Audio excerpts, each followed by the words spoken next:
शनिवार है। अगर तुमको लगे कि मेरे जीवन में बहुत बीमारियों ने मुझे घेर रखा है तो प्रयास करा करो कि बेलपत्र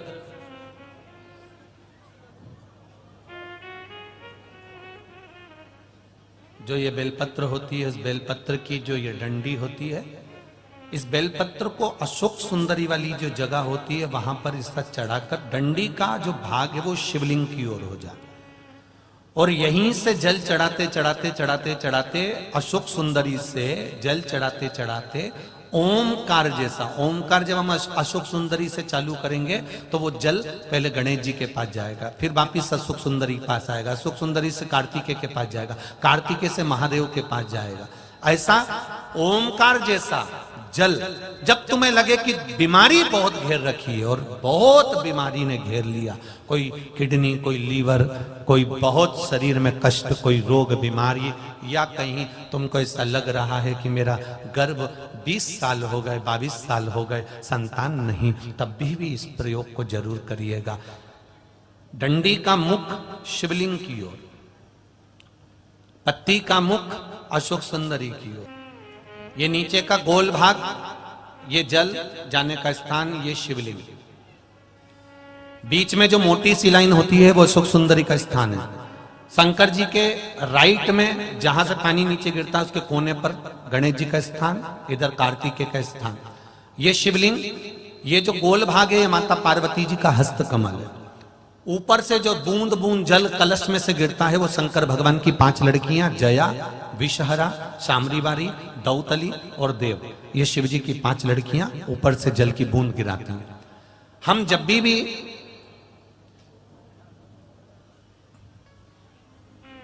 अगर इस कार्य को कर रहे हैं तो बेलपत्री जो चढ़ा रहे हैं वो अशोक सुंदरी वाली जगह पर बीच में चढ़ा दिया, डंडी का मुंह किधर हो, जल चढ़ाना यहीं से चालू करा, यहां से गणेश जी पर गया, गणेश जी से अशोक सुंदरी पे आया, अशोक सुंदरी से कार्तिकेय पर आया, कार्तिकेय से देवादिदेव महादेव पर आया। ये ओम बिंदु जल है, इसको हरिओम जल भी कहता है।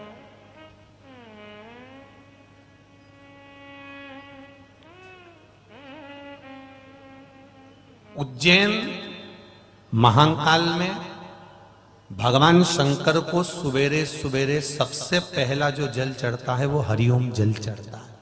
आप कभी भी उज्जैन वालों से जाकर पूछना,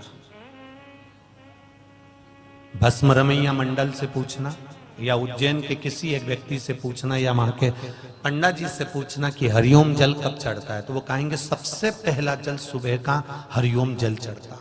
इसको हरिओम जल भी कहते हैं। ये रोग निवारण के लिए, कार्य सिद्धि के लिए होता है। कभी कभी आप किसी कंपटीशन एग्जाम में बैठ रहे हैं, किसी परीक्षा को देने के लिए जा रहे हैं, तब भी हरिओम जल का प्रयोग कर सकते हैं। जल चढ़ाने में छल नहीं होना चाहिए। क्या नहीं होना चाहिए? छल नहीं होना चाहिए। आप जल चढ़ाओ, देवादिदेव महादेव को रिझाओ, पर आपके भीतर कपट रखकर या बेईमानी रखकर या प्रपंच रखकर या छल रखकर या किसी को नीचा दिखाने के लिए आप ऐसा जल मत चढ़ाओ कि देवादिदेव महादेव राजी नहीं। एक प्रयास आपने भी करा होगा, कभी कभी आप किसी को शिव महापुराण का कोई उपाय बता देते हो। आप शंकर जी का कोई उपाय किसी को बता दिया, पशुपति व्रत कर ले, उससे ऐसा हो जाएगा, तू परेशान है ना, कर ले। किसी को बता दिया ऐसा कर ले, ऐसा कर ले, तुमने 2 बार कर लिया, तुम्हारा नहीं हुआ, पर उसने करा, हो गया। कारण क्या था? उसका एक कारण था, उसने तुम्हारी बात पर विश्वास कर लिया और तुम महादेव पर विश्वास ही नहीं कर पाए। अंतर यह आ जाता, उसने करा, हो गया।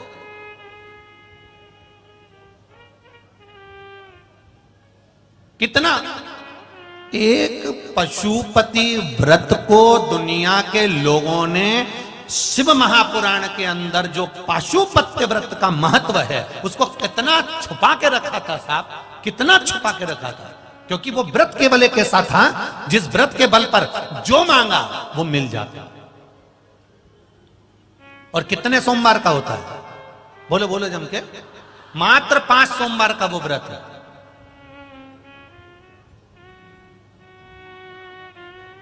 सुबह पूजा की थाली लेकर जाओ, भगवान का अभिषेक पूजन मंदिर में कर आओ। शाम को फिर वही पूजन की थाली, वही की वही थाली, उसमें प्रसाद और दिए कितने? 6 प्रसाद, एक पात्र में प्रसाद, 3 हिस्से कर मत ले जाना, एक पात्र में लेकर जाओ। मंदिर में जाकर शाम को प्रदोष काल में फिर पूजन कर लो, पूजन कर प्रसाद के 3 हिस्से कर दो। मंदिर में 6 दिए थाली में से उतार कर जमीन पर रख दो, भूमि पर रखकर 5 दियों को जला दो, प्रज्वलित कर दो। प्रसाद का 2 हिस्सा, 5 दिए जो जलाए हैं वो मंदिर में छोड़ दो। प्रसाद का 1 हिस्सा और 1 दिया जिसको जलाया नहीं है वो जमीन से उठाकर वापिस अपनी थाली में रख लो। बाबा को विनती करो, आज मेरा पहला पशुपति व्रत है बाबा, इसको स्वीकार करना। मीठे का प्रसाद लेकर जाना है, घर में बना कर लेकर जाओ, उतना ही बनाना जितना मंदिर में लेकर जा रहे हो, उसके 3 हिस्से करने के लिए, ज्यादा मत बनाना। पति पत्नी भी अगर व्रत साथ में कर रहे हैं तो दोनों का प्रसाद अलग अलग बनना चाहिए। कढ़ाई को वापस साफ करना, फिर पति के लिए वापस बनाना। कई लोग एक ही कढ़ाई में हलवा ज्यादा बना लेते हैं, सीरा ज्यादा बना लेते हैं या खीर ज्यादा बना लेते हैं और उसमें से आधा हिस्सा पति के लिए निकाल देते हैं, आधा खुद ले जाती है।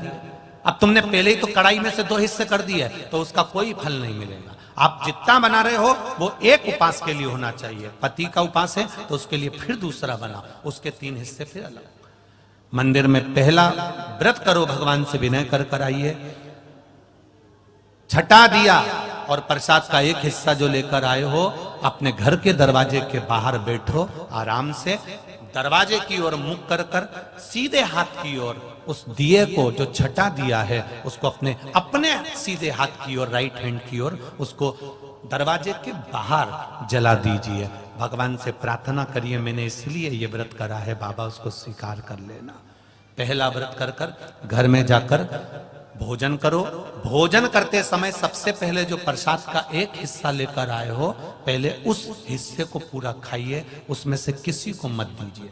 वो आपका व्रत का है, आपको खाना है, किसी को नहीं देना। एक चुटकी मात्र भी नहीं देना, 1 चम्मच मात्र भी नहीं देना। पहले मीठा का प्रसाद खाओ, उसके बाद भोजन करो। भोजन में ये जरूरी नहीं है कि आप मीठा ही खाना है। सुबेरे फलाहार भी कर सकते हो, भूखे रहते नहीं बने तो सुबह आराम से फलाहार करो, नमक का फलाहार करो, कोई मना नहीं कि तुम मीठा ही पूरा खाओ। भोजन जब भी करोगे तो सुबह नहीं करना है, वो प्रसाद जब खा लोगे उसके बाद करिए। 4 व्रत पूरे हो जाएं, 5वां व्रत जब आखिरी का व्रत रहे तब फिर वैसा की वैसा ही क्रम कर 108 या तो बेलपत्र हो या चावल का दाना हो या फूल की पंखड़ी हो, जो आप 108 ले जाना चाहते हो भगवान को चढ़ाने के लिए। एक श्रीफल 11 रुपए, जो भी आप शिव जी को समर्पित करना चाहते हैं, बाबा को वैसी की वैसी पूजन कर पर थाली जो सुबह लेकर जाओ वो थाली को धोना नहीं है, शाम को वही थाली जाना चाहिए, उस थाली को बदला नहीं जाता। समापन वाले दिन 5वां जब व्रत रहे, बाबा को 108 सामग्री समर्पित कर श्रीफल समर्पित कर अपने हृदय की बात कहकर आइए, दिया लगाओ, वापिस अपने घर के अंदर प्रवेश कर जाओ। बाबा से विनती करो, मेरा विश्वास करता है अगर दिल से पशुपति व्रत किया है तो मेरा महादेव व्रत पूरे होते होते ही तुम्हारा कार्य सफल कर दे। ये पशुपति व्रत। बीच में रजस्वला धर्म आ गया, नारी 7 दिन तक काम नहीं करती, रसोई घर नहीं जाती। बीच में कोई बाहर जाना पड़ गया, बीच में किसी के यहाँ शादी में जाना पड़ गया, बीच में कोई गमी हो गई, कोई समाप्त हो गया, किसी के यहाँ बच्चा हो गया, तो उस व्रत को 2 व्रत होने के बाद, 1 व्रत होने के बाद, 3 व्रत होने के बाद अगर ऐसा कुछ हो जाता है तो व्रत को वहीं पर रोक दो। फिर अगली बार जब पूर्ण तरह से अच्छा हो जाए तब व्रत फिर चालू कर दो। 2 पहले हो चुके हैं, अब अगला करोगे तो वो तीसरा ही कहलाएगा, वो तीसरा व्रत।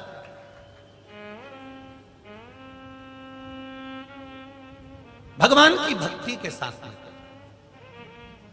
ये पशुपति भगवान का स्मरण आप दिल से करो।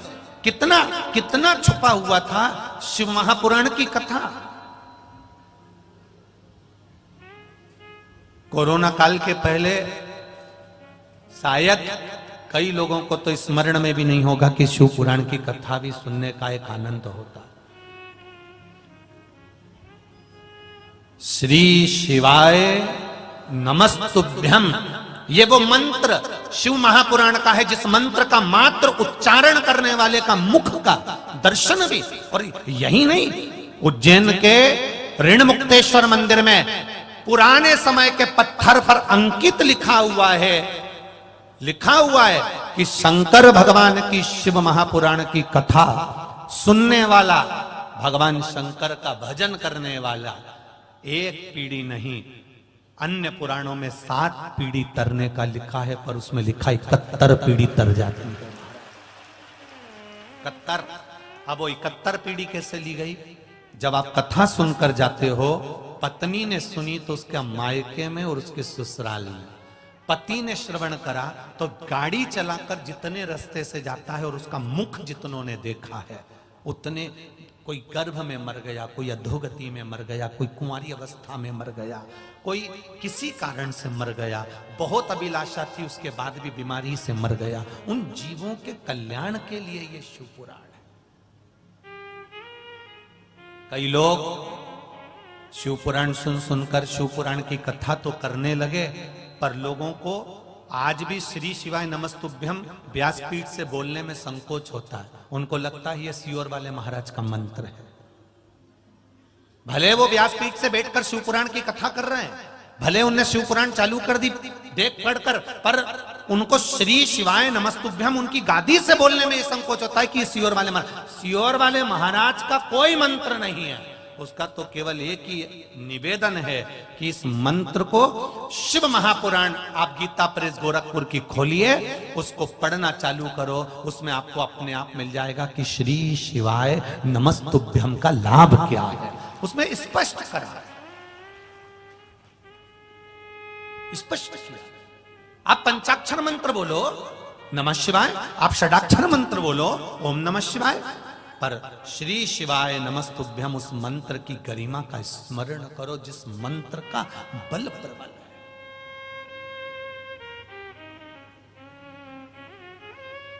मेरा आप सबसे भी निवेदन है, आपके घर में आप जब फिर ही रहे हो, आपको लगे कि आज मैं बड़ी दुखी हूं, थोड़ी देर बैठ लिए, कोई पास में शिव जी का ओटला हो, शंकर का मंदिर हो, तुम्हारा जब मन करे एक लोटा पानी लेकर घर में से लेकर जाना। वहां की बाल्टी में से मंदिर में कितना भी पानी रहे, पर मंदिर का नहीं, अपने घर से लेकर जाओ, क्योंकि समस्या अपने घर की है, दुख अपने घर का है, कष्ट अपने घर का है, मंदिर की समस्या नहीं है। आप कर जाएंगे।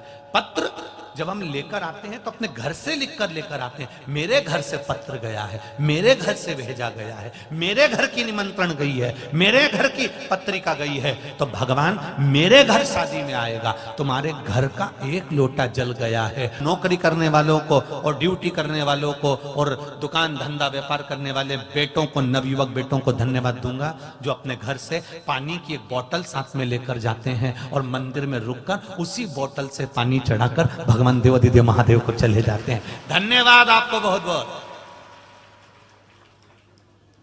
धन्यवाद बहुत बहुत। गुरुजी घर से पानी ले जाते हैं, लोटा तो मंदिर में रहता ही है गुरुदेव, हम उसमें डाल लेते हैं और शिव जी को चढ़ा देते हैं। कई बार लोटा नहीं मिलता तो हम बोतल से ही भगवान शंकर को पानी चढ़ा जाते हैं। हमने भी उनसे कहा कोई बात नहीं, भगवान भी सोचेगा हरिद्वार गया था तो गंगा जी की बोतल भर लाया था, इसलिए देवादिदेव महादेव को चढ़ाने आया। ये तो समझने वाला समझेगा, ये उसके ऊपर, ये उसके विश्वास पर। चढ़ाओ उसको, करो उसकी बात। शिव कथा कह रहे हैं, इन नेत्रों को सही जगह पर लगाओगे तो देने वाला भी कभी कमी नहीं रखता। किसी लड़की में नैन को लगा दिया, किसी छोकरी में लगा दिया तो उनने मोहल्ले वालों ने खूब दिया, और तुमने वो नेत्र अगर मेरे भोलेनाथ में लगा दिया तो वो भोलेनाथ ने बहुत दिया। ये नेत्र पर है। एक गलती असुरों से हो गई थी। मंथन के समय पर जब मंथन हुआ, समुद्र मंथन जब किया गया, शेषनाग की नेति बनाकर मंदराचल की रई बनाकर जब मंथन प्रारंभ करा, उस मंथन में सबसे पहले अगर कुछ निकली थी तो गौ माता निकली। उस मंथन में 5 गाय निकली, नंदा, सुभद्रा, सुरभि, सुशीला, बहुला। 5 गाय मंथन के समय पर निकली। उन 5 गायों के निकलने के बाद फिर विष निकला, फिर विष निकला। अब पहले क्या निकली है, जम के बोलो जरा, गौ माता। और गौ माता के बाद में निकला है विष। गौ माता निकलने का कारण क्या था? मंथन में सबसे पहले गौ माता के निकलने का कारण केवल इतना था, विष जो निकलेगा, उस विष को जो पिएगा उसका कंठ जलेगा, उसका शरीर जलेगा। उस विष की तपन को अगर रोक सकता है तो गौ माता का दूध रोक सकता है। इसलिए शंकर जी का अभिषेक गाय के दूध से होता है।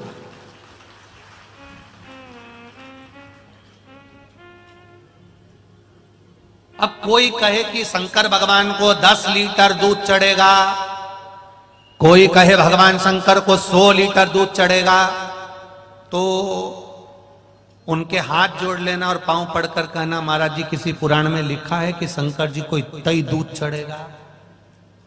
यहां तो शिव महापुराण की कथा कहती है, आधी में पुनियात। अगर 1 लोटा जल है और आपने केवल 1 चम्मच भी दूध अगर भगवान शंकर को चढ़ा दिया तो शिव ने स्वीकार कर लिया। मेरा भोलेनाथ कभी नहीं कहता कि मुझे करोड़ों में देना, मेरा भोलेनाथ कभी नहीं कहता कि मुझे लाखों में देना, मेरा भोलेनाथ कभी नहीं कहता कि मुझे इतना देना। मेरा आखा चढ़ा। शंकर जी को फूटा हुआ नरियल भी नहीं चढ़ता। शंकर जी को नरियल भी चढ़ेगा, श्रीफल भी चढ़ेगा तो पूरा चढ़ेगा, पूर्ण।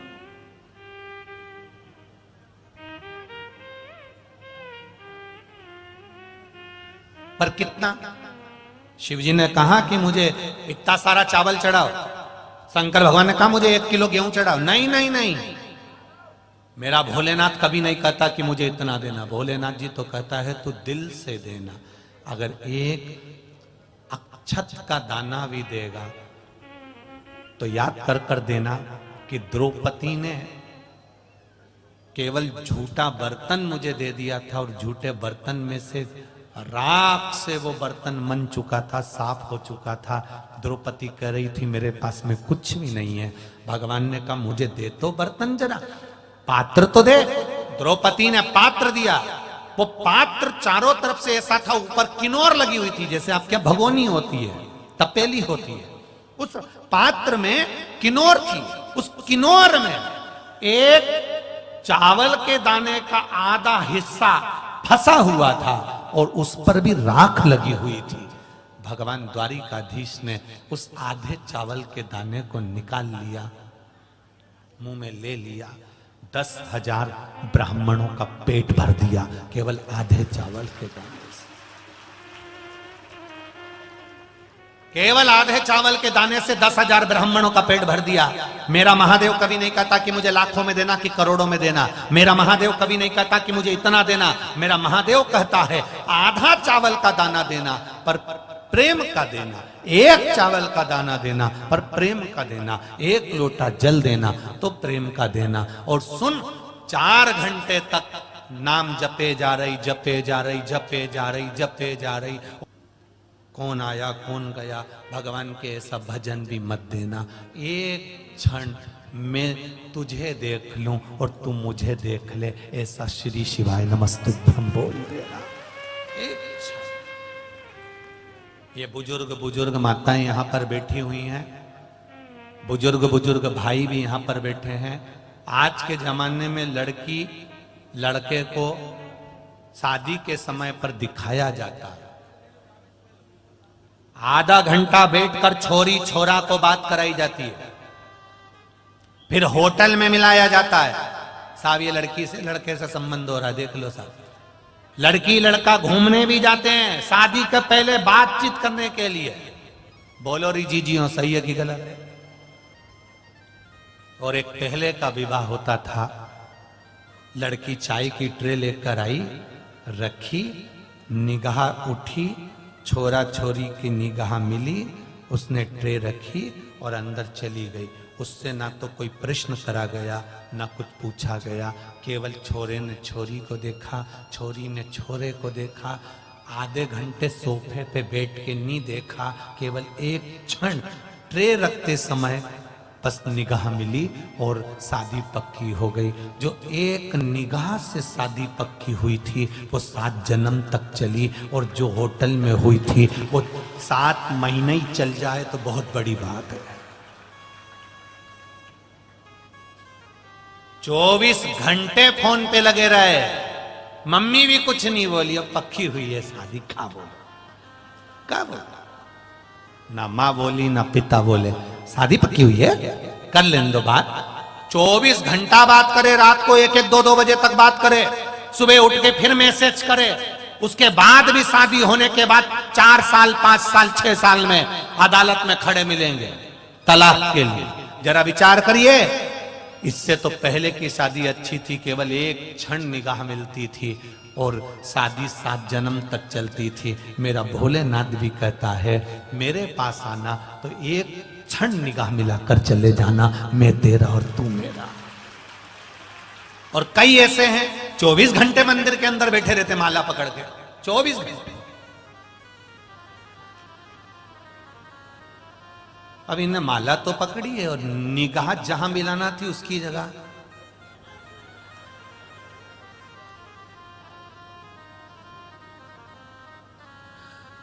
देख ले, उधर से झाड़ू लगाते लगाते इधर तक लिया।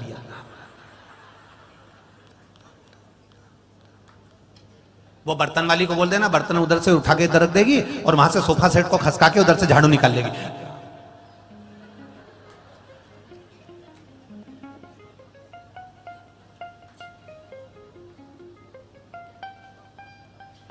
अरे इतनी देर से घंटी बज रही, देख तो लो कौन आया, दूध वाला आया होगा, देख रहे जाकर।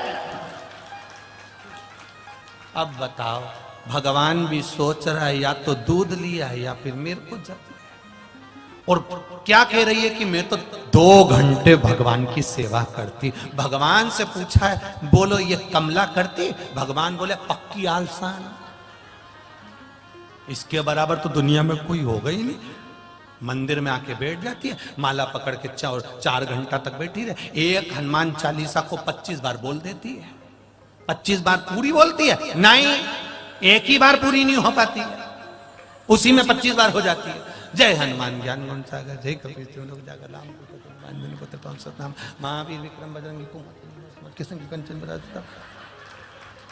पूरी हनुमान चालीसा पढ़ती जाएगी, पूरा काम घर का करती जाएगी। हनुमान जी भी बोले, बेन जाने दे, मेरे को दूसरी जगह जाना, तू बैठी 4 घंटे से। भगवान भी फिर, भगवान को ये पसंद नहीं है। भगवान कहता है, एक क्षण मात्र आधी में पुनियाद। मेरे शंकर जी कहते हैं, एक बार मेरे मंदिर तक आ गया, दिल से जल चढ़ा दिया, हृदय से कह दिया, श्री शिवाय नमस्तुभ्यम, मैं तेरा हो गया, तू मेरा हो गया, चली जा घर। कुछ नहीं, बैठे हैं हम तो। कभी दिल से अगरबत्ती लगाकर देखो, कभी दिल से भगवान को धूप बत्ती लगाकर देखो, कभी दिल से भगवान को जल चढ़ा कर देखो। दुकान पर भी जाते हो तो हमारे पिताजी अगरबत्ती लगाते थे इसलिए हम लगा रहे हैं, हमारे दादाजी अगरबत्ती लगाते थे इसलिए हम अगरबत्ती लगा रहे हैं। बस भगवान को इसलिए अगरबत्ती लगा रहे हो क्योंकि हमारे दादाजी लगाते थे, हमारे पिताजी लगाते थे, हमारा नियम चले आ रहा है। ऐसा नियम नहीं करना अपने को कि दादा और पिताजी के समय से आ रहा है। नियम अगरबत्ती का नहीं था, दादाजी अगरबत्ती दिल से लगाते थे, धूप बत्ती दिल से लगाते थे, प्रेम से भगवान को रिझाते थे कि ये दुकान तेरी है, ये व्यापार तेरा है, ये घर तेरा है और मैं स्वयं तेरा हूं, तू मेरे को संभाल लेना, इस दुकान को संभाल लेना। तब दुकान चलती थी और ऐसी चलती थी कि खूब धन आता था। अब वो ही दुकान जो दादाजी की थी, जो पिताजी की थी, उस पर तुम भी बैठ रहे हो। कौन सा 4 चांद लगा दिया तुमने? अपने परिवार का तो सही से गुजारा नहीं कर पा रहे। और दादाजी तो 4 भाई का 5 भाई का परिवार था, 6 भाई का परिवार था, पूरे का गुजारा करता था। एक अकेली दुकान से 6 भाई का गुजारा होता था। और एक आज के समय में 6 भाई का गुजारा ना होकर एक परिवार का भी गुजारा एक दुकान से नहीं हो पा रहा। उसका कारण क्या है? पहले दुकान पर अगरबत्ती दिल से लगती थी। आज तुम दादाजी लगाते थे तो टाइम पास कर रहे हो कि उनने लगाना चालू करा तो हमें को भी लगाना ही पड़ेगा। हमने देखा है कि वो अगरबत्ती लगाते थे तो लगा दिया। इसको अगरबत्ती लगाना नहीं कहेंगे, इसको धूपबत्ती लगाना नहीं कहेंगे। जिस दुकान पर तुम बैठते हो, जिस रोजी पर तुम बैठते हो, उसको तुम्हें पहले महादेव से कहना पड़ेगा, भगवान से कहना पड़ेगा, ये दुकान तेरी है, मैं तेरा हूं, घर तेरा है, व्यापार तेरा है, तुझे संभाल लेना है। जैसे अगरबत्ती में सुगंध होती है, सारी दुनिया में फैलती है, मेरी दुकान की सुगंध भी सब दूर फैला दे, बस इतनी कृपा कर। या खर्च नहीं कर। अरे तो ऐसा कोई होता है क्या? गोपी कहती क्यों नहीं होता? मैं यमुना मैया से विनती करूं। यमुना से विनती करी, गोपी निकल कर चली, यमुना पर पांव रख रख कर चली। पंडित जी ने कहा गजब हो गया। पंडित जी ने कहा चलो मैं भी पांव रख देता हूं। जो पंडित जी ने पांव रखा तो यमुना में डूबने लगे। गोपी ने उनका हाथ पकड़कर खींचा और पार लेकर चली गई। क्योंकि कहने वाला कथा कह देता है, बोलने वाला कई मिलेंगे जो बोल देते हैं, पर उनका विश्वास परमात्मा पर टिक नहीं पाता है। संसार के लोगों से निवेदन है कि परमात्मा पर विश्वास टिकना चाहिए। और ये हमारा खुद का अनुभव कहता है और विश्वास कहता है कि मेरा महादेव आता जरूर है और निभाता जरूर है। आएगा और निभाएगा, आता है। 3 दिन लगातार पानी गिरा। ये जमीन पर जहां कथा हो रही है, ये खेत की जमीन है, इस पे कोई मुरम नहीं डली है, इस पे कुछ सामान नहीं डला है, केवल खेत की जमीन है। और खेत की जमीन में पानी गिर जाए तो 3 दिन लगातार पानी गिरना, और रात भर 2 बजे से गिरना चालू हो जाना, सुबह तक गिरना। और सुबह तक गिरने के बाद वही भोजनशाला टेंट के अंदर, ना उसके ऊपर कोई टीन है ना कोई तिरपाल है, कपड़े के टेंट के अंदर भोजन बन रहा है। और यहाँ लोग लाखों की संख्या में आए हैं। वो चला रहा है, चल रही है, वो सुना रहा है, सुन रहे हैं। किसी की सामर्थ्यता नहीं कि कोई कर ले। अच्छे से अच्छा व्यक्ति भी हार जाता है जब खुद के घर की शादी होती है और पानी गिर जाए तो पसीने टपकने लगते हैं। यहाँ किसी का पसीना नहीं टपका, यहाँ प्रेम टपका। एक जरा सी शादी में तुम्हारे यहां पानी आ जाए, उथल पुथल हो जाती है। यहां लाखों जनता पंडाल के अंदर, हजारों जनता रुक रही थी। प्रतिदिन बाबा कहीं ना कहीं रूप में आ रहे थे। 2 दिन से लगातार बाबा इधर से उधर घूमे, कहीं सांप के रूप में, कहीं कहीं रूप में, कहीं कहीं रूप में, रोज घूमते रहे आधी आधी रात को। और माताएं, बोलो सही है कि गलत है, माताएं हाथ जोड़ के कह देती बाबा कहां से आए हो, चलो जाओ, यहाँ बहुत सारे लोग रह रहे हैं। और बाबा घूमते घूमते इधर से उधर निकल जाते। ये शिव नहीं तो और क्या है, ये शंकर नहीं तो और क्या है। आया, अपना भजन कराकर, अपना स्मरण कराकर, भक्ति को देकर भगवती स्मरण कराकर गया। एलईडी चालू कर दो आसपास की सब भगवत भजन में लीन रही है। उसके ऊपर भरोसा कर कर देखिए, उसके ऊपर विश्वास कर कर देखिए, उस पर दृढ़ता बना कर देखिए, वो साध लेगा। सहज नहीं है मेरा देव अधिदेव महादेव, सहज नहीं। वो पकड़ता है हाथ, डूबने नहीं देता है। अकाल मृत्यु वो मरे जो काम करे चंडाल का, काल उसका क्या बिगाड़े जो भक्त हो महाकाल का। शिव के उपासक बन। किसी आडंबर में हमें नहीं पड़ना, किसी ढोंग प्रपंच में हमें नहीं पड़ना, छूछा में हमें नहीं पड़ना, संसार के लोगों में हमें नहीं पड़ना। हमें तो उसकी भक्ति में पड़ना है कि हम जाएंगे जल चढ़ाने तो वो भी हमारे को साधेगा। तेरे मंदिर में आना मेरा काम है और मेरी बिगड़ी बनाना तेरा काम, दूसरा कोई नहीं। पानी में डूबोगे तो मरोगे और शिव महापुराण में डूबोगे तो तरोगे। ये वो पुराण, ये वो पुराण जो फल देती है, निश्चित सुख देती है। तब पानी गिरा। अपनी अपनी घर की व्यवस्था संभालना कठिन हो जाता है, भोजन व्यवस्था, पंडाल व्यवस्था, कितनी कितनी। और मैं तो धन्यवाद दूंगा यजमान परिवार को कि आप लोगों की भक्ति रंग लाई है, जो इतने प्रेम से ये कथा हुई। किलेदार परिवार ने भी इसको बहुत सपोर्ट करा, बहुत शांति से और बहुत आनंद से। और पूरा बैतूल, मैं किसी एक व्यक्ति का नहीं कहूंगा, पूरा बैतूल, पूरा बैतूल। ये कोई राजनीति की कथा नहीं थी, ये मेरे बैतूल की जान की कथा थी, प्राण की कथा थी।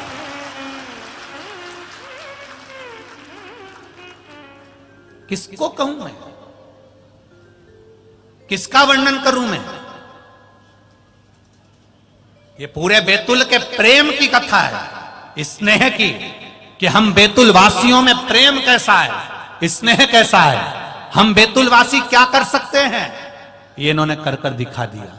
इस कथा में इतना पानी गिरने के बाद भी व्यवस्थाएं, रात को गाड़ियों में, ट्रालियों में गन्ने का भूसा भर कर आ रहा है, लोग बोरों में भर भर कर छोड़ रहे हैं, व्यवस्था कर रहे हैं, पन्नियां बिछा रहे हैं, बैठ रहे हैं।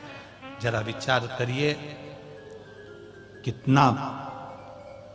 आप, कई लोग कहते हैं कि साहब ये पास से हम तो कहते हैं आने वाले समय में अगर शिव महापुराण का कोई पास बटेगा, या शिव महापुराण के लिए किसी ने वीआईपी पास बनवाया और कहा साहब ये वीआईपी लोगों का पास है, तो उस जगह से हम कथा करने ही नहीं जाएंगे, हम बात से वापिस चले जाएंगे। हमें ऐसी कथा नहीं करना। वीआईपी आए, दोपहर में 1 बजे कथा चालू हो रही है, 1:30 बजे सिर पे पल्लू लेकर आराम से डेंटिंग पेंटिंग कर कर अपनी शान सत्ता दिखाने के लिए अच्छे अच्छे कपड़े पहनकर आ जाओ और कहो हमें अंदर जाने दो। और ये बेचारे जो पड़े हुए हैं, पन्नी बिछा बिछा कर रात रात भर पड़े हुए हैं, भगवान के भरोसे पर आए हैं, भगवान की भक्ति के लिए आए हैं, ये क्या ऊपर से ताप्ती जी में बहकर आए? जहां पर वीआईपी पन करना है वहां करो, मना नहीं है, पर निवेदन केवल इतना सा है, जिन वीआईपीओं को पहले कथा में आना है, 2 बजे कथा चालू हो तो वो 1:30 बजे पंडाल में आ जाए। और जैसे ही गुरु महाराज व्यासपीठ पर आके बैठे, वीआईपी गेट बंद कर दिया जाए, चाहे तुम्हारे काका जी हो, चाहे तुम्हारी काकी जी हो, सबको एक जाजम पर लीजिए, सबको एक बराबर लीजिए। गरीब हो, अमीर हो, आदिवासी हो, वनवासी हो, नीचा हो, ऊंचा हो, मेरे शंकर के यहां तो सब बराबर है साहब। केवल शिव ही तो एक ऐसा है जहां सब बराबर, सब। मैंने देखा वो किलेदार जी के यहां से वो राजा भैया रोज यहां से बेलपत्री उठा के पीछे ले जाते, और यहां वालों को नहीं देते, वो पीछे वालों को दे देते। मुझे धन्यवाद देता हूं मैं आपको बहुत बहुत। उनको मिली तो सही, उनको सुख तो मिला, उनको प्राप्त तो हुआ। ये एक आनंद है हमारा। क्या वीआईपी वीआईपी वीआईपी वीआईपी? कोई मरेगा तो डल्लप के गद्दे पे जाएगा क्या? जाएगा तो वही बांस पे सफेद कपड़े में लपेट के, जैसे गरीबड़ा जाए वैसा सेठ जाए, एक जैसी राख। और तुम कभी देखना कोई करोड़पति मरे तो उसकी राख को हाथ लगा के देखना कि ये वीआईपी की राख कैसी होती है, और गरीबड़े की राख को भी हाथ लगा के देखना कि जलने के बाद गरीबड़े की राख कैसी होती है। राख में कोई अंतर होगा? नहीं, बिल्कुल नहीं है। तो फिर क्यों अंतर? करो भजन। भोजन वालों ने जब भोजन कराया बैतूल की इस पावन धरा पर, जब भोजन वाले भोजन करा रहे थे, हमने सुना है, सुना हमने सिलवानी की विधायक की पत्नी और ना जाने कहां के विधायक की पत्नी तो पूड़ी बेल रही थी, पूड़ी बेल रही थी। इसको कहते हैं सेवा। वहां तुम्हारा विधायकपन नहीं है, वहां तुम शंकर भगवान की सेवक बनकर आई हो, सेवा का मौका मिला है। और उस सेवा का फल क्या होता है, उस सेवा का आनंद क्या होता है, ये तो तारीख लिख लेना कि आज तारीख को कथा चालू हुई, ये तारीख को विराम हुई, और उसका 3 महीना मिला लेना। मेरा बाबा क्या देता है वो तो वही जान सकता है, सेवा का फल क्या देता है वो जानता है। स्वयं इसका नाम ही ताप्ती है कि लोगों के ताप को मिटा देती है। उसकी कथा को सुनकर तुम्हारा भी ताप जरूर मिटेगा, तुम्हारा भी कष्ट जरूर मिटेगा। शिव कथा कर मां आनंदमय कथा का वर्णन करती है। जब अमृत निकला, विष निकलने के बाद अमृत की जब प्राप्ति हुई, वो अमृत असुरों को नहीं मिला, देवताओं को मिला। उसका एक कारण था कि भगवान ने मोहिनी स्वरूप धारण कर लिया था। असुर की दृष्टि उस स्त्री पर पड़ गई, उस मोहिनी पर पड़ गई, पर सारे जितने देवता बैठे थे उन्होंने उस मोहिनी को नहीं देखा, उनके चरण को देखा। क्यों? क्योंकि मोहिनी कोई दूसरे नहीं, भगवान नारायण थे। असुर उन मोहिनी की सुंदरता में फंस गए और देवता भगवान के चरणों में फंस गए। आप संसार की सुंदरता में फंसोगे तो तुमको कुछ नहीं मिलेगा, भगवान के चरणों में फंसोगे तो सब कुछ मिल जाएगा, सब मिल जाएगा। आप उसके चरणों में अगर गए हो, उसके चरणों में अगर फंसे हो, उसके चरणों में ये नेत्रों को ले जाकर लगा दिया, सब मिल जाएगा।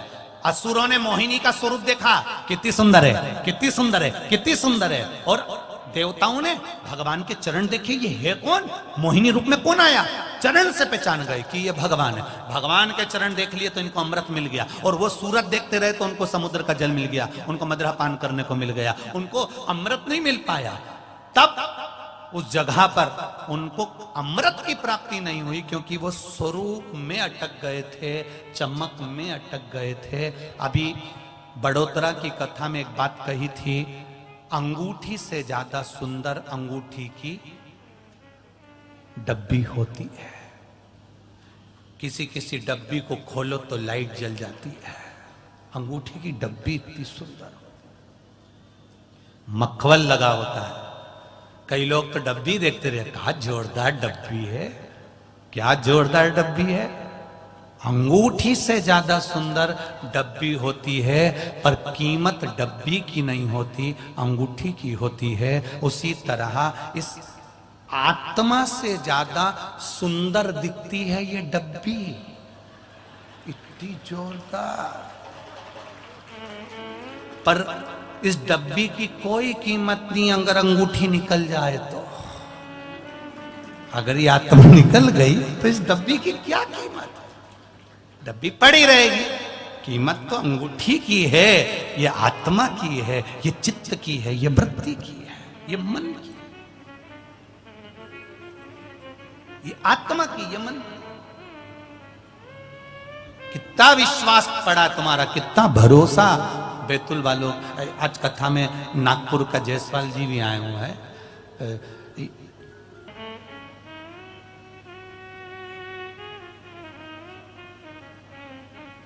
अमृत देवताओं को मिल गया। भगवान शंकर ने देखा कि यहां थोड़ा सा, भगवान शिव ने देखा यहां थोड़ा उपद्रव हुआ, तब भगवान शंकर ने साथ लिया विष पीकर।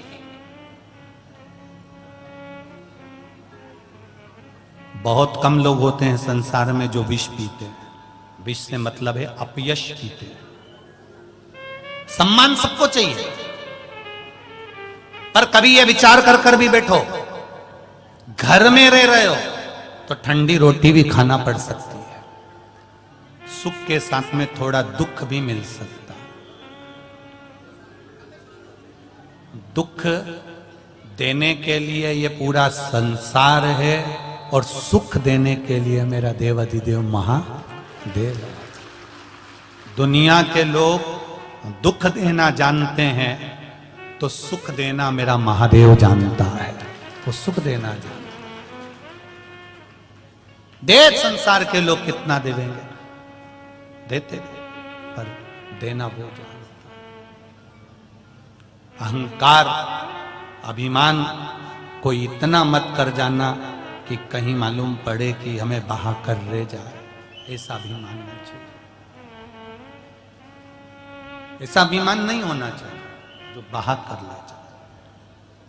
कभी कभी बहुत तेज नदी में बाढ़ आती है ना, पानी आता है तो बड़े बड़ी चट्टान को बहा कर ले जाता है, और उसी नदी के किनारे पर एक दूबा लगी होती है, दुर्बा, वो दूबा टूट नहीं पाती, उसको कोई बहा कर नहीं ले जाता।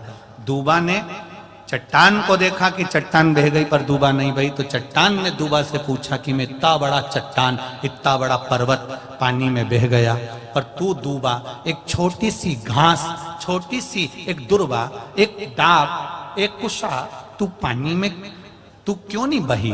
कुशा ने कह दिया, डाब ने, पत्ती ने, दुर्बा ने कह दिया, पानी आता था तो मैं झुक जाती थी, मेरे ऊपर से निकल जाता था, इसलिए मैं बह नहीं पाती।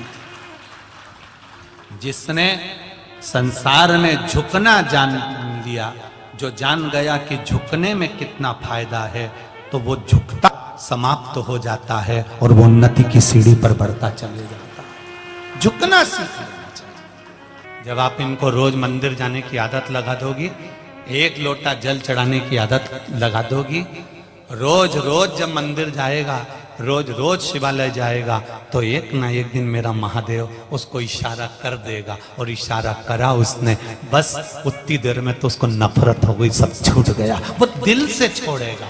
कसम से बुराई कभी नहीं छूटती, कसम से बुराई कभी नहीं छूटेगी, कसम देने से मदिरा पान नहीं छूटेगा। यहाँ कई माताएं बैठी होगी जो बेचारी शादी करके आई होगी, तो 8-10 दिन बाद ही उसने अपना सिर पे हाथ रख के कसम दे दी कि तुम तो नहीं पियोगे ना, तुम तो गलत काम नहीं करोगे ना।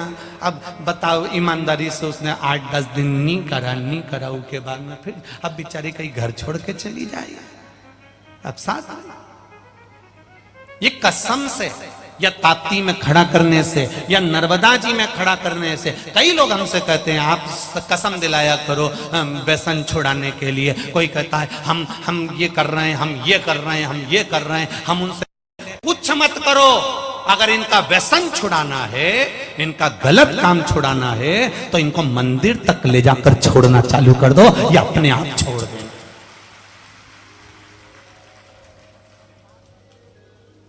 जब तक भजन का बल नहीं बढ़ेगा, तब तक नशा नीचे नहीं दबेगा।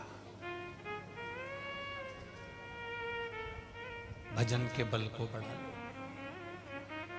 भक्ति के बल को बढ़ा लो।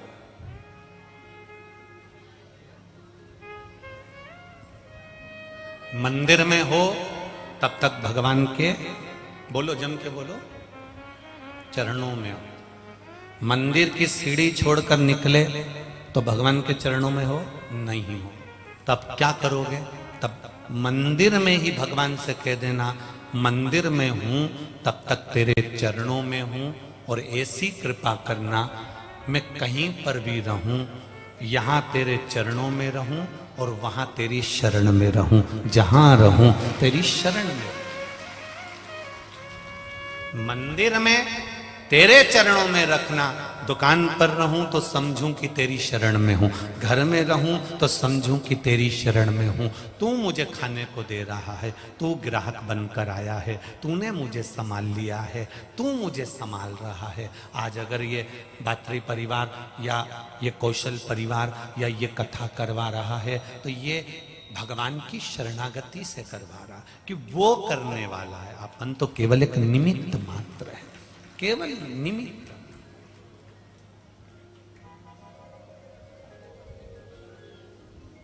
उसकी भक्ति कितनी प्रबल होगी, उसके भजन का बल कितना प्रबल होगा। एक साधारण सा मनुष्य भजन करता है और एक संत और सती भजन करती है। साधारण सा मनुष्य भजन करता है तब परमात्मा नहीं आता। संत और सती जब भजन करती है तो भगवान को खींच कर बुला लेती है। इतने लोगों में आया था, बस वो पेट्रोल जो भरवाया था वो मशीन का जो टच हुआ ढक्कन पर, ढक्कन से टच हुआ गाड़ी पर, गाड़ी से टच हुआ ड्राइवर पर, ड्राइवर से टच हुआ घर के लोगों को, और सबको कोरोना हो गया। उसी तरह जैसे कोरोना की बीमारी, वो वायरस केवल स्पर्श मात्र से फैलता है, उसी तरह संत और सती जब भजन करती है या किसी कथा में आकर बैठ जाती है, उसका स्पर्श मात्र एक दूसरे को लगता हमारे को परमात्मा से मिलन करवा देता। बैठकर तो आप घर में भी कथा सुन सकते हो, बैठकर तो आप घर में सोफे पर, पलंग पर, कुर्सी पर बैठकर कथा सुन सकते हो, बैठकर तो आप आस्था चैनल के सामने, मोबाइल के सामने सुन सकते हो। पर कथा के पंडाल में क्यों जाते हैं कि कोई संत, कोई सती, कोई साधु, कोई सन्यासी, कोई तपस्वी, कोई साधक, कोई उपासक, कोई ऐसा भक्त जो भगवान की मस्ती में डूबा रहता होगा, और हम दिन भर कमाने में डूबे रहते हैं, परिवार में डूबे रहते हैं, अपनों में डूबे रहते हैं, झूठ प्रपंच में डूबे रहते हैं। पर कोई तो इन लाखों की संख्या में एकाध तो ऐसा होगा जो केवल भगवान में डूबा रहता होगा, उसका स्पर्श हमारे जिंदगी को संवार देता है, हमारे जीवन को संवार देता है, और उसका फल मिलता है। कहीं ना कहीं मेरा परमात्मा अपना दीदार देने आता है। आया बैतुल में भी कल पानी की बूंद से महादेव टेंट में बनाकर चले गया कि मैं यहीं पर घूम रहा था। पानी की एक बूंद से पूरा पंडाल में कहीं बूंद नहीं थी पानी की, बस वो एक ही जगह पर उसने अपना स्वरूप का दर्शन दिया और चला गया।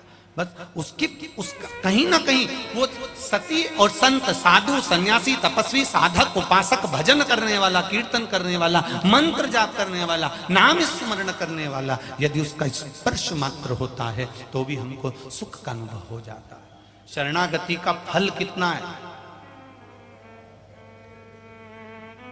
आप भगवान से कहते जरूर हो, भोलेनाथ दया करना,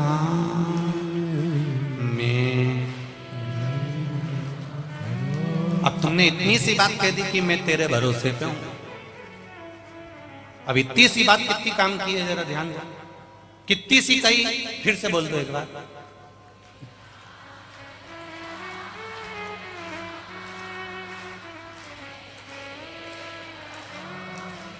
अब कितनी सी बात है कि मैं तेरे भरोसे। राम जी के यहां पर एक पुत्र हुआ और दूसरा पुत्र कुछ से हो गया, यही भरोसे की बात, यही भरोसे की बात। भरोसा देखिए कितना प्रबल था। कथा कहती है,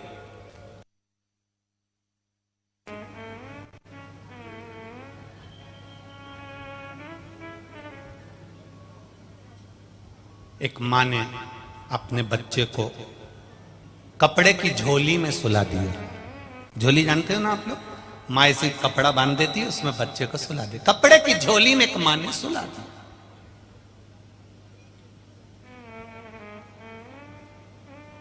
अब उसी के एक आश्रम में रहती थी, एक मुनि के आश्रम में, सन्यासी के आश्रम में वो माँ रहती है।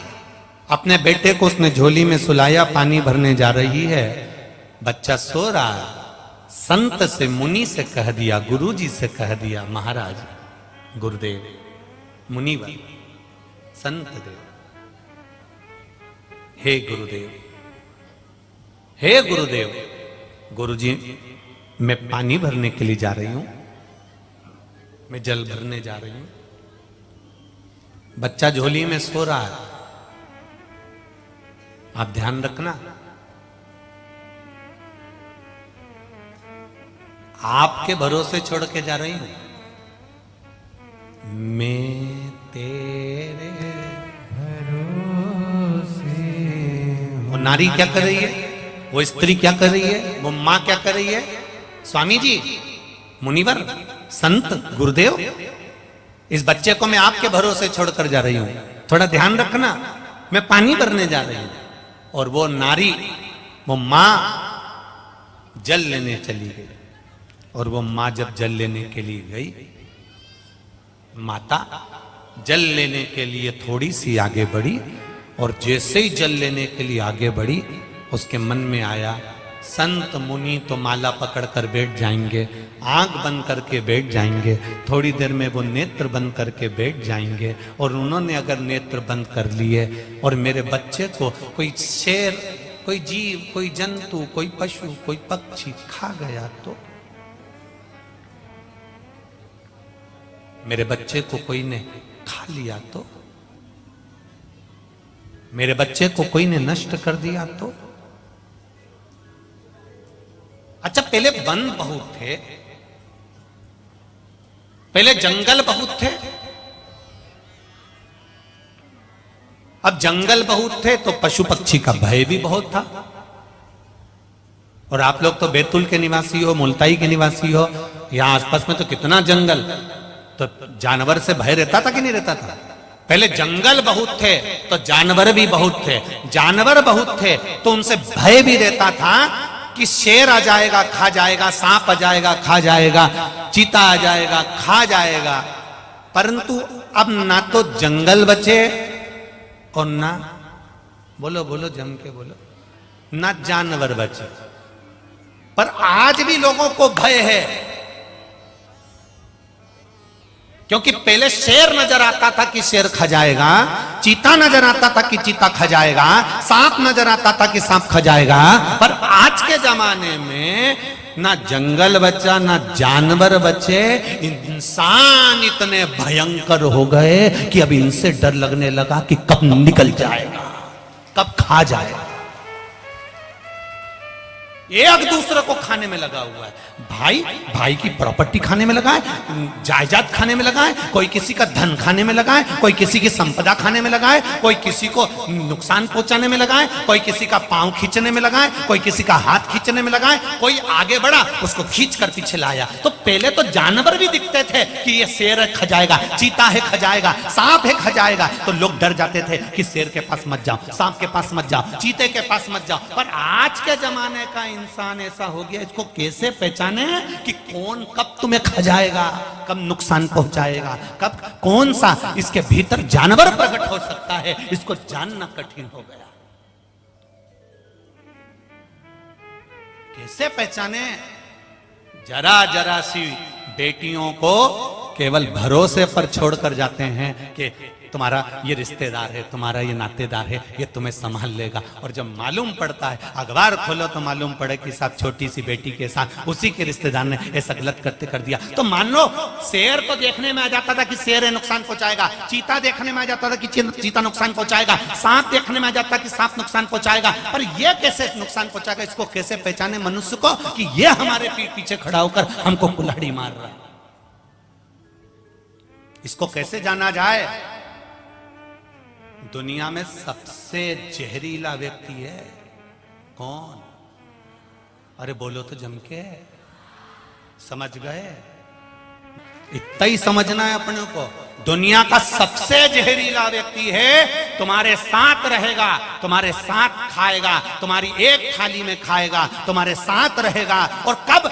8 साल, 10 साल, 12 साल, 15 साल, 20 साल, 25 साल, कब तुमको चूना लगा देगा, कब तुमको निगल जाएगा, तुम्हें मालूम नहीं पड़ पाएगा। ये संसार बहुत कठिन जीवन है मनुष्य का। शेर को पहचानना सरल है, जानवर को पहचानना सरल है, पर इंसान को पहचानना कठिन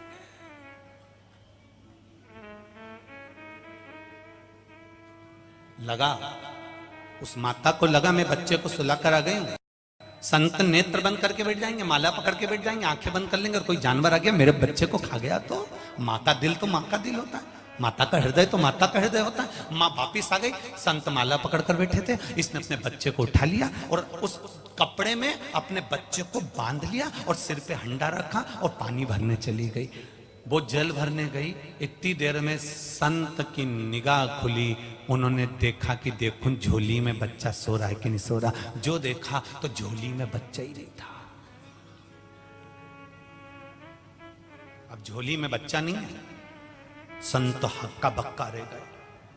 बताओ, उसकी मां मेरे भरोसे पर छोड़ कर गई है, उसकी मां मेरे विश्वास पर छोड़ कर गई है, मैंने आंख बंद करी और बच्चा गायब हो गया। बताओ, बच्चे को झोली में देखा, झोली में नहीं है, अपने अंदर उस गांव के पूरे क्षेत्र में जाकर देखा, उस गांव के क्षेत्र में नहीं है, अपने उस कुटिया में देखा, कुटिया में नहीं है, झोपड़े में देखा, झोपड़े में नहीं है। बच्चा गया कहां अब समझ में नहीं आ रहा, पर उसकी मां आती होगी, मेरे भरोसे पर छोड़कर गई है, मैं करूं क्या? अब इसको नहीं मालूम कि वो ले गई साथ में, पर अब विश्वास कितना प्रबल होता है जब इसके भरोसे पर कह दिया कि मैं तुम्हारे भरोसे पर छोड़कर जा रही हूं। अब भरोसा देखिए कितना निभाया। संत को लगा ये बच्चा नहीं मिल रहा, संत ने कमंडल में से कुशा उठाई, उस कुशा को झोली में डाल दिया और झोली में डालकर कपड़ा उस पर डाल दिया। इतनी देर में वो बच्चा झोली में खेलने लगा। वो बच्चा झोली में खेल रहा। माँ ने आकर जो झोली में देखा तो गुरुजी के चरण पकड़कर कहा, मेरा बच्चा तो मेरे साथ था, ये किसका बच्चा है? गुरुजी बोले, तू मेरे भरोसे पर छोड़कर गई थी, मुझे नहीं मालूम कि तू ले गई। मैंने एक बच्चा और अपने कुशा से इसको प्रकट कर दिया है। अगर ये लव है तो ये कुश कहलाएगा, अगर ये लव है तो ये कुश कहलाएगा। मैंने प्रकट करा। ये भरोसा, ये विश्वास, ये दृढ़ता इतनी प्रबल होना चाहिए कि हम जब उसके भरोसे पर हैं तो ये विश्वास रखना, अगर एक चले भी गया तो दूसरा परमात्मा देने के लिए तैयार बैठा रहता है। ये उसका भरोसा होना चाहिए। मैं तेरे शरीर से मत कहना, इस लाइन को अपने शरीर से नहीं कहना है, दिल से कहना उस परमात्मा के लिए। भोलेनाथ दया करना, मैं तेरे भरोसे हूँ, ना घर के भरोसे हूँ, ना परिवार के